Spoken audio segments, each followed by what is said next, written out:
Please, sir, I want some more. What? Hello, folks, and welcome back. This is Chris in Central Pennsylvania. Did you catch that Democratic Alliance press conference today, the 25th of January, 2025, in which they were going to address the expropriation without compensation and the national health insurance plans? Well, it's interesting, and I'm going to delve into that, give you some analysis, give you some of the key comments from John Steenhuisen and a few comments from Dean McPherson, the minister who's responsible for implementing this expropriation without compensation.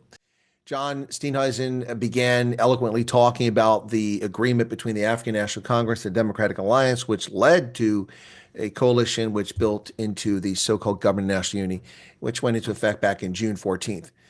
But in the military and in many other aspects of life, particularly in the corporate world, leaders often want to bluff the bottom line up front.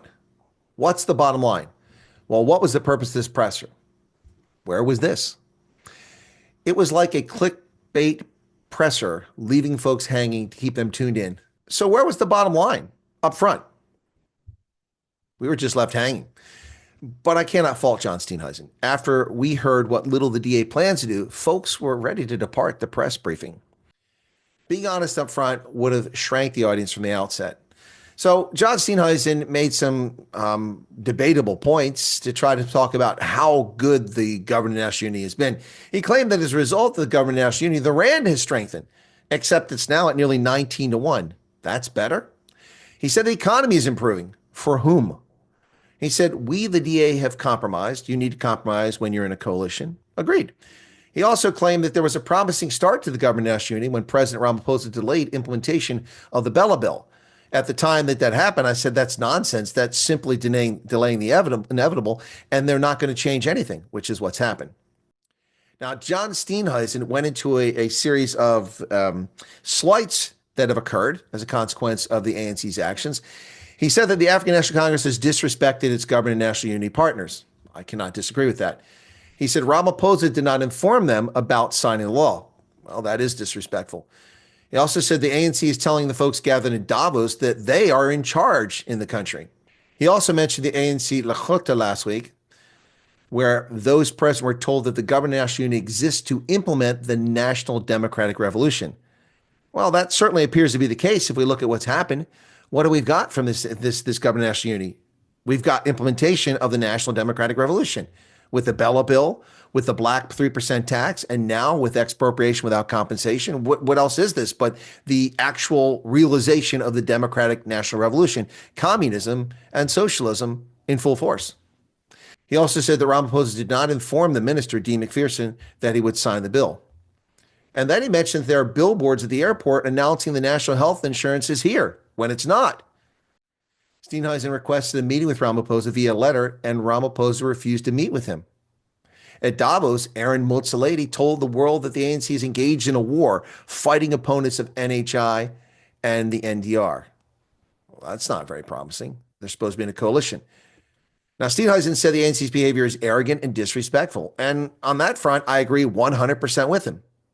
He said, we, the Democratic Alliance, will not be reduced to mere spectators in a government of which we are a significant portion of the vote. Except that's exactly what you are, John. Spectators. You have no influence in this government. If you did, there would be no Bella. There would be no expropriation on compensation. And there'd certainly be no 3% tax on business profits to fund exclusively black businesses. You ran against these issues, but they're coming to fruition. Now, John Steenhuisen asked for an urgent reset, a word that he invoked 4 times, to the Government of National Unity under Clause 19 of the Coalition Agreement. 4 times, basically begging, please, sir, can we have a reset? It's as if John Steenhuisen and the DA are living on hope and a prayer, not in reality. Now, John feels aggrieved, and he should feel aggrieved, but he acts as if he's been wounded by harsh words, not been neutered. And let's be honest, the DA appears to have been neutered in this coalition. Now we switched to Dean McPherson, who got up and in a monotonal, almost blasé fashion, virtually devoid of any emotion, let alone anger, began to detail just how little the DA matters in this equation. McPherson learned of the expropriation without compensation signing via text message. Steenhuisen learned via social media. They weren't informed, and they're members of the cabinet. Members of his ministry, ANC cadres, were tipped off before the minister was even informed that this was signed into law. ANC operatives had already prepared talking points and press releases mentioning greedy landlords and talking about how farm workers could claim land. Worse yet, the cadres already had graphics prepared before the announcement.